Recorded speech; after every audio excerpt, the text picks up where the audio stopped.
Panibagong camp experience na naman at syempre dito lang yan sa May Tanay. Today is Christmas Day, so ayan, ito ang aming Christmas camping. Tara, samahan nyo kami.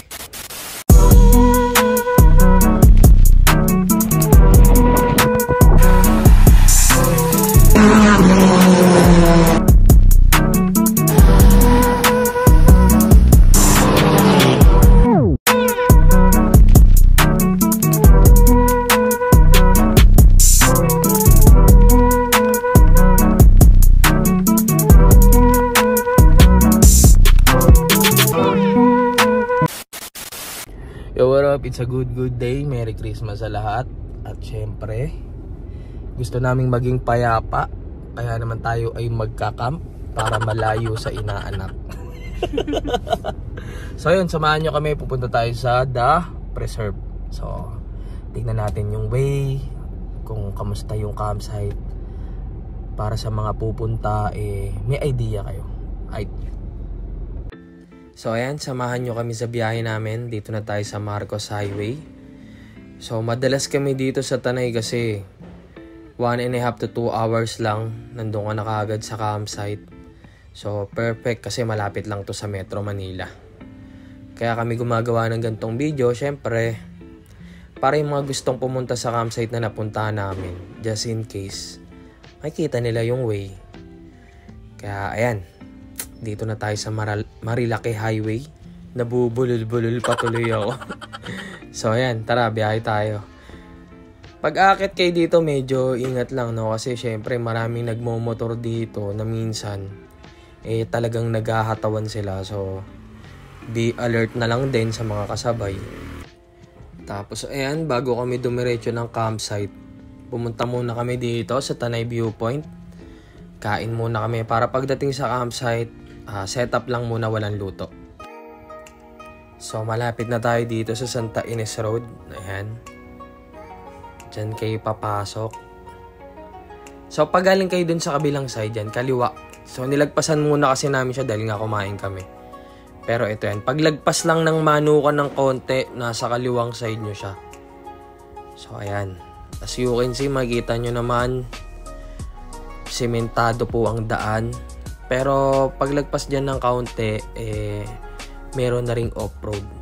Pero overall, maayos-ayos ang daan dito. Pwede ka magmotor, sedan, kayang-kaya puntahan yung campsite. So ayan, yung view sa labas mga tol.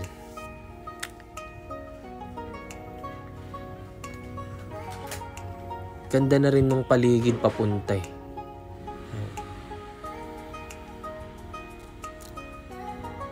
Tapos susunod niyan, may off-road na rin tayong dadaanan. So kahit highway tires pa rin yung gamit nyo, tingin ko kaya pa naman. So ayan, ito na yung part na hindi sementado. Medyo may kahabaan din siya, pero ang kagandahan lang, kumpara sa ibang napuntahan namin, hindi talaga siya bako-bako. Kumbaga kahit paano, halos pantay-pantay pa naman. Meron kasi kaming mga campsite na napunta na talagang napakalalim ng lubak. Yung tipong pag nalubak ka, tanggal yung bumper mo pag sedan ka lang. So dito sa Santa Ines, medyo okay yung road dito. Kaya kahit magmotor ka, safe lang. O kaya sedan. Tapos ayan, makikita nyo rin, ang dami na ring locals dito. Ayan nga, may nakita pa kaming tindahan. So ayan, sa kanan, yung isang campsite na napuntahan namin papuntang Camp Likas. Tapos dito ngayon tayo sa kaliwa papunta sa The Preserve. Ayan, makikita nyo ayun, sementado na uli.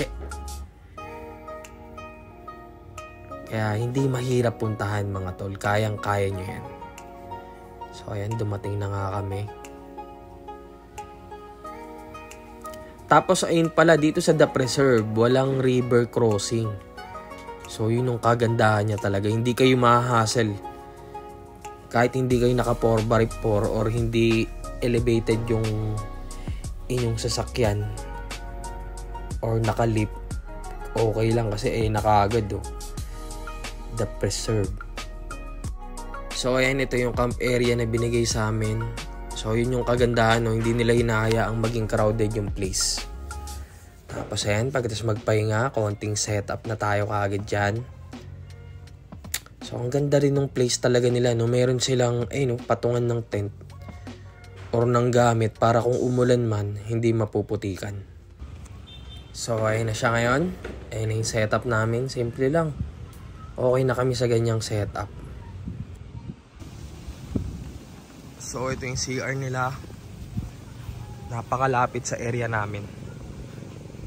Yan. Tara, pakita ko sa inyo. So ayan. Shower.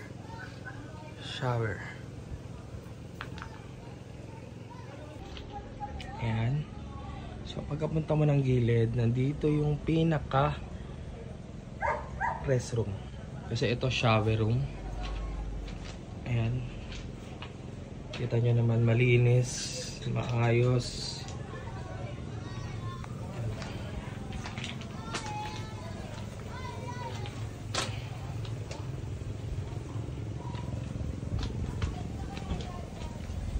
So, pagaya ng mga campsite na napuntahan namin, parehang-pareha.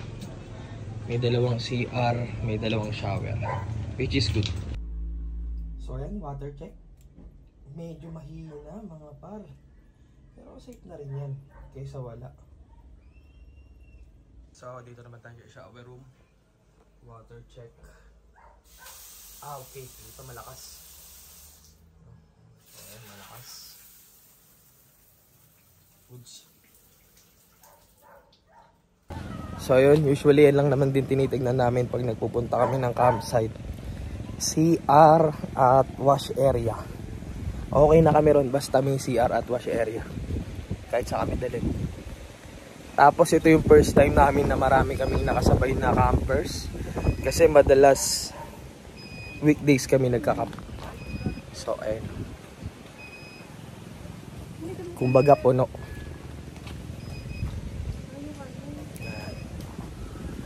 Okay na okay. Christmas camping. Yeah. Tumutunog yung drone. Palipad tayo. At ayun na nga, sinubukan nating magpalipad ng drone. Kaso kakaiba yung bato ng hangin dito oh. Umiimbang yung drone natin, di kinakaya. So puntahan natin si kuya, tanong natin kung magkano pa connect sa wifi. Hindi kasi natin nakita sa page. Tanong lang natin, baka sakali. Mag wifi ni amo ka, nakamusta ng mga inaanak niya. Tago ka ni inang ah. So ayun, connected na tayo. Mabait yung bantay. So 150 ang isang cellphone. So isang cellphone yun mga tol. Pero buong ano mo na yun, buong stay mo na yun dito. So iba pa yun sa entry fee mo. Kasi may mga campsite kami na napuntahan na kasama na yung wifi dun sa fee na binayaran mo. Which is okay lang din naman. Kanya-kanyang camp rules naman yun. So hindi pa rin masama. At least may wifi. Diba? Nakikita ka ng hinahanap mo. At ayan, pet friendly nga rin pala tong campsite na to. Meron din silang mga dogs dito na pag-alagala. So ayan, kita nyo naman. Dito tayo sa ilog. So ang daming nagka-camping ngayon. Ayan. Yang tawid na yan. Ayan, Camp Hayatos na yan. Pati yung Red Dragon. So makikita mo iba meron sila dalang gamit. Ginagawa nila, iniiwan nila sa highway yung sasakyan nila kasi hindi sila makakatawid dyan. So ang kagandahan dito sa The Preserve, hindi nyo na kailangan tumawid ng ilog mga tol. Kita nyo naman. Goods na goods.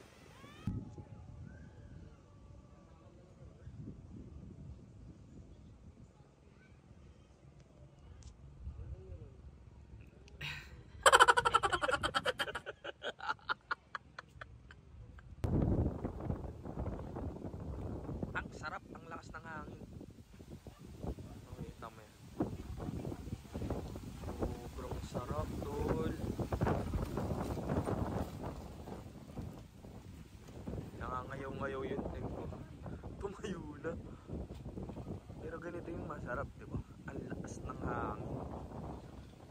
walang ulan. So ayan, dami nating campers ngayon.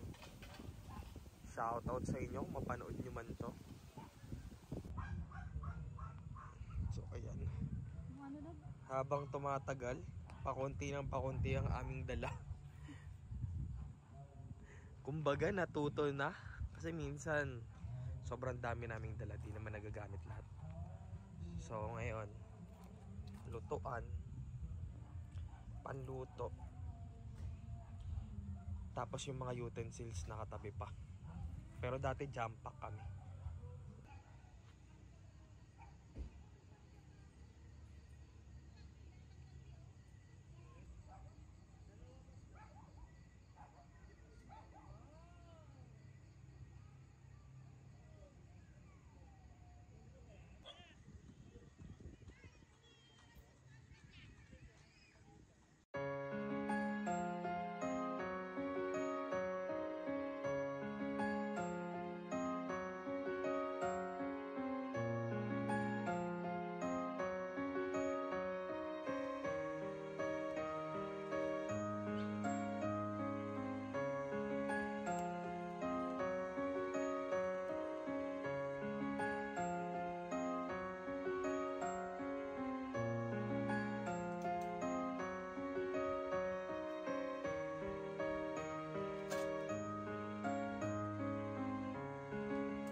Takaw mo, bus na agad sa'yo.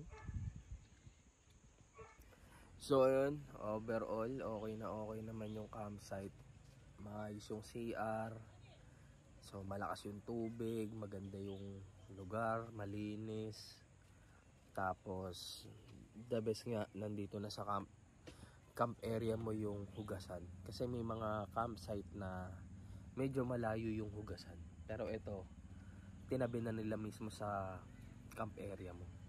Tapos good for beginner to kasi kahit sedan kaya, motor kaya din. So walang hassle sa daan, hindi masyadong malubak. Kaya kahit standard yung height nung auto mo. So okay to, the best. So hindi siya hirap puntahan. Tapos sa fee, okay lang din naman, 600 per head. Di na rin masama. So parang ayun yung average na bayad naman per head. So may wifi din sila kung gusto nyo mag-internet. Overall, pwede to pambalik. No, pwede kaming umulit dito. So tinatry lang din namin kasi yung iba't ibang campsite na napupuntahan namin.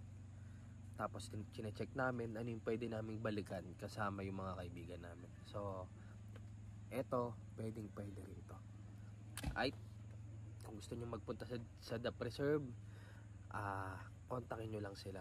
So parang hindi sayang yung, kumbaga worth it naman yung gastos tsaka yung pagpunta. Maganda yung lugar, tahimik. Siguradong makakapag-relax kayo. Yun lang.